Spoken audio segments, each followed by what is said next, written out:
is the news on 92.3 Nigeria Info.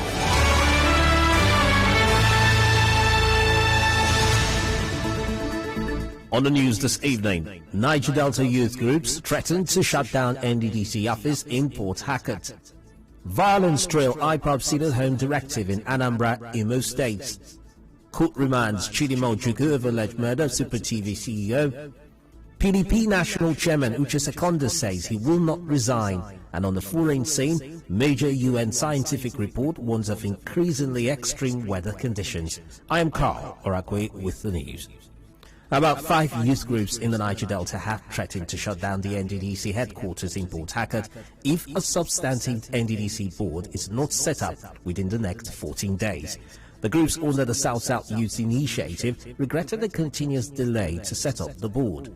The national president of the initiative, Imabe Saviors Oscar, spoke on this.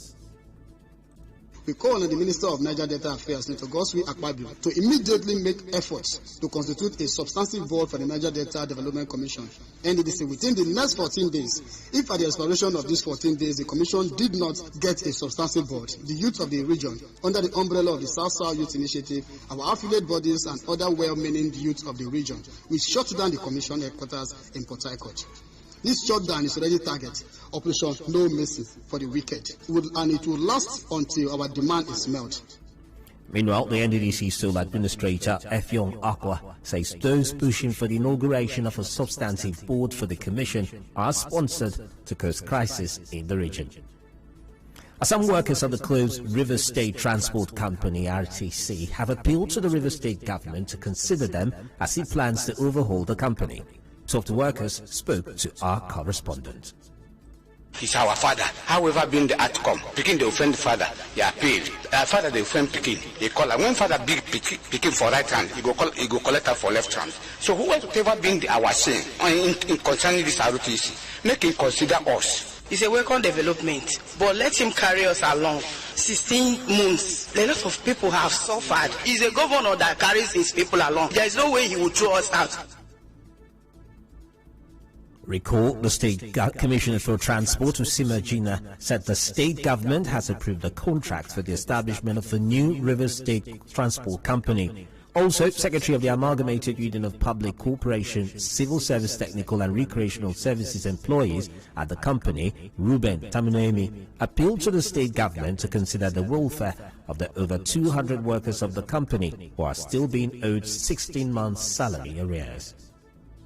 Over 200 rivers indigenes are under the employ of ROTC, and for 16 months now, no salary. We are just like that. Many people have lost their homes. Children can no longer go to school. Many of our staff have died out of frustrations. So we want the government to please consider our plight, but at least paying our 16-month salary arrears. Some pensioners in River State have again called on the River State government to pay them their pension arrears. Leader of the affected pensioners, Lucky Ati, told correspondent Choma Ezenwafo that they have not received their gratuity for the past 7 years. He said monthly pensions are paid, but the backlog before the regular payment started has not been paid. Every month they've been paying. We don't have anything about that. But the problem we are having is the arrears of pension for some of us that it is 48 months and 50-something months are still outstanding till today. Since this government came on board, they have not paid gratuity to one single person. And so gratuity is being owed for some retired civil servant from 2014 till date. Ati also spoke on how the situation has affected them since retirement. People are dying every day. The people are being sent out of. The people that does not have their own personal houses, they've been sent. Landlords are on their neck. People are sick. They cannot get their medication again. I continue to say that people that retire within this age, most of them are diabetic or hypertensive, and these are sicknesses that need constant medication. So the thinking that you don't even have money to buy your drugs is enough to kill somebody. That is why we are appealing to His Excellency that he should pay us. You may be aware a tripartite committee was set up by the River State government on February 12 to look into the issues of welfare of civil servants and pensioners. The committee was given 6 weeks to submit its recommendations. It is not clear if this has been done. Moving on, some cities in the southeast region complied with the sit-at-home directive of the indigenous people of Biafra, IPOB, today. The group last week gave the directive to protest the continuous detention of its leader, Nnamdi Kanu. In Nnewi, Anambra State, reports say 2 people have been killed amidst a near-total compliance with the sit-at-home IPOB order. This is as 3 buses were set ablaze while a Toyota Camry vehicle was seen abandoned, with the driver said to have fled. Gunshots were also heard early this morning. A resident of Owerri, Imo State, who chose to be anonymous, said some private schools cancelled holiday classes because of the sit-at-home order, while shops and properties are being destroyed over opposing comments on social media towards the sit-at-home order. Meanwhile, a former Commissioner for Information in Imo State, Obinan Shirim, says dialogue should be applied to avoid unrest in the southeastern part of the country following the sit-at-home order declared by IPOB for every Monday beginning from today. In an interview with our correspondent, Mr. Inshirim said not many people are obeying the order out of free will, but because they are scared of being harassed. Most people don't want to go out to avoid being attacked. That is the true position. If you say we should stay at home for 1 week, everybody will stay at home. Then not everybody is staying at home necessarily because of compliance, so to speak, but for fear of being molested. Some people are at home in sympathy with what our boys are saying. Some people are at home because they have witnessed to go to today like me, and some people may not believe it, but for fear of being attacked or molested, they stay at home. Inshirim also said that although some people in the state agree with the belief of IPOB, they disagree with their approach. I will call for more caution and tact and diplomacy in handling the issue, because it's volatile. I wish it was made optional so that the world will know the level of compliance. But we are in sympathy with our young boy. We may not agree with his approach, but we agree with what he stands for. We plead that the government will give him fair and just trial and shouldn't act on impulse and be heavy-handed. Yaba Magistrates Court has remanded Chidima Ojukwu, the prime suspect in the killing of the Chief Executive Officer of Super TV, Usifo Ataga. Chief Magistrate Adeola Adedayo remanded her for 30 days following an application by the police. The magistrate also remanded another suspect, Adedapo Kodri, on the same terms. Police lawyer Cyril Ejiofor had asked the court to remand both of them pending the issuance of a report by the Lagos State Directorate of Public Prosecutions on the matter. Still ahead on the news this evening, PDP National Chairman Uche Secondus says he will not resign. To stay tuned. Democracy is the freedom of speech. Freedom of speech. Nigeria Info opens the mic.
This is the news on 92.3 Nigeria Info.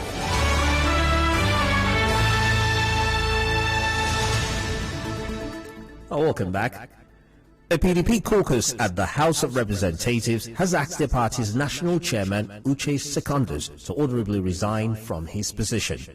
At the PDP National Secretariat today, some party members also held placards calling for Seconda's resignation. However, in a statement signed by his spokesperson, Seconda said nothing so far warrants his resignation as national chairman. And the National Secretary of APC's Caretaker Extraordinary Convention Planning Committee, James Akpanuloide, says the security takeover of the National Secretariat of the party is a security beef-up. He spoke to newsmen in Abuja today. He also dismissed speculations that the security beef-up is linked to the recent Supreme Court judgment. He said Governor Mai Mala Buni-led Caretaker Extraordinary National Convention Planning Committee is not under any threat. The insinuation, maybe when you see police presence, you want to link as if there is a correlation with those who are against the party, against the president. We want to repeat again. The Supreme Court judgment, the full detail of it, confirm the authority and the position and the decision that was taken by NEC of the APCs. The office of the national chairman is not under any threat, as far as we are concerned. So don't try to link or insinuate. No, it's not. You may be aware over 5 Helix patrol vans took over the headquarters of the APC early this morning. The police team, numbering over 30, had strategically positioned themselves within the Secretariat. And Nigeria is now scheduled to start the second phase of its COVID-19 vaccination. And this is the second COVID-19 vaccination program will begin on August 16. The Executive Director of the National Primary Healthcare Development Agency, Dr. Faisal Shuaib, made this known today. The federal government had earlier scheduled the exercise to begin tomorrow, but it was now postponed due to unforeseen circumstances. In business, Registrar of the Institute of Credit Administration, Professor Chris Onalo, has joined to back the Federal Executive Council's approval of the acquisition of 20% minority stake by NNPC in the Dangote Petroleum and Petrochemical Refinery. Professor Onalo says oil and gas sector remains the major source of revenue for the government and requires massive investment. Recall that the Minister of State for Petroleum Resources had announced that the acquisition was in the sum of $2.76 billion. To entertainment news, Jane Withers, a child star of the 1930s and 1940s, is dead, aged 95. She specialized in impeach roles, an antidote to the cloying sweetness of Shirley Temple, and later became a TV fixture as Josephine the Plumber in advertisements for Comet scoring powder.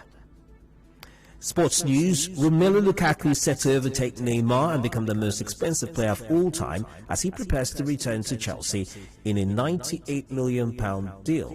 The 28-year-old left Stamford Bridge in 2014 after a 3-year spell at the West London outfit.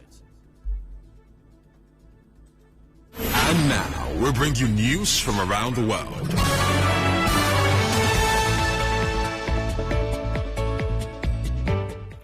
A major UN scientific report says that human activity is changing the climate in unprecedented and sometimes irreversible ways. The landmark study warns of increasingly extreme heat waves, droughts and flooding, and a key temperature limit being broken in just over a decade. The UN chief said the report is a code red for humanity. But scientists say catastrophe can be avoided if the world acts fast. And that just about does it here on the news this evening. But before we go, here's a quick look at the major stories. Earlier on, we told you Niger Delta youth groups are threatening to shut down the NDDC office in Port Harcourt over the delay to set up an NDDC board. Violence have trailed IPOB's sit-at-home directive in Anambra and Imo states. We told you a court has remanded Chidimo Ojukwu over the alleged murder of Super TV CEO Sifa Taga. You heard the PDP national chairman Uche Seconda says he will not resign. And from the foreign scene, we told you a major UN scientific report has warned of increasingly extreme weather conditions. The news was edited by Shoma Izenwafo. To contact our newsroom on 0818-900017 for eyewitness reports and breaking news stories. Cloudy weather is expected in Port Harcourt this evening. I am Carl Orakwue. To enjoy